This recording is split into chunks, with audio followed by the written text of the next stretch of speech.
नहीं मानूंगा और अपने आप को बड़ा साधु समझ रहे हैं, बड़ा दयालु हूं। भगवान पहले सुन रहे हैं, बोल बेटा जितना बोलना है। ठीक वैसे ही जैसे एक छोटा बच्चा जो होता है ना, जब वो बोलना सीखता है तो कुछ भी बोलता है, उल्टा सीधा जो मन जाता है बोलता जाता है। देखा ना, छोटे छोटे बच्चे बोलना शुरू होते हैं।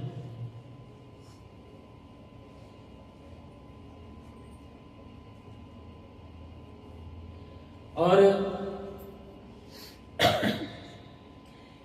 लेकिन अर्जुन साथ में क्या है, क्षत्रिय है, लेकिन वो क्या कर रहे हैं, अपना क्षत्रिय के कर्तव्य से पीछे हट रहे हैं। क्षत्रिय राजा होता है, राजा का कर्तव्य है अन्याय का दमन करना, अधर्मी लोगों का नाश करना। ये एक राजा का कर्तव्य है, देश में शांति व्यवस्था को लागू करना।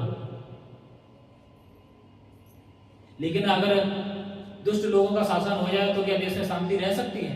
कभी नहीं होगी। जो अपहरण कर रहे हैं, दूसरों का धन छीन रहे हैं, ऐसे लोग अगर राजा बनेंगे तो प्रजा सुखी हो सकती है? कभी सुखी नहीं होगी। कंस जब राजा बना तो उसने अपने ही प्रजा के लोगों पर अत्याचार किया। सैनिकों को आदेश दे दिया, जाओ जाकर नंदगांव जितने नवजात बच्चे हैं सबकी जाकर हत्या करो। जब दुष्ट और आताताई शक्तियां पाते हैं तो अपने ही लोगों पर, अपनी ही जनता पर अत्याचार करते हैं, और भगवान ऐसा कदापि नहीं चाहते।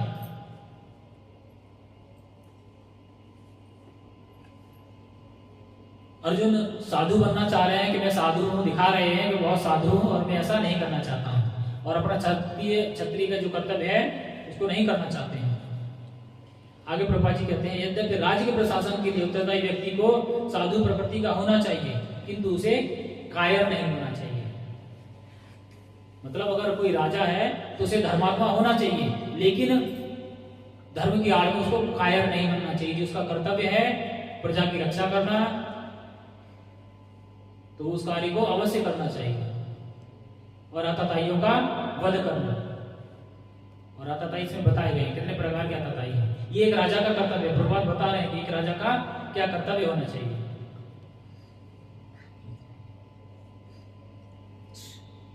एक उदाहरण, भगवान राम साधु पुरुष थे, मर्यादा पुरुषोत्तम बोला जाता है भगवान राम को, लेकिन क्या, और आज भी लोग राम राज्य की कल्पना करते हैं कि हम राम राज्य स्थापित करेंगे।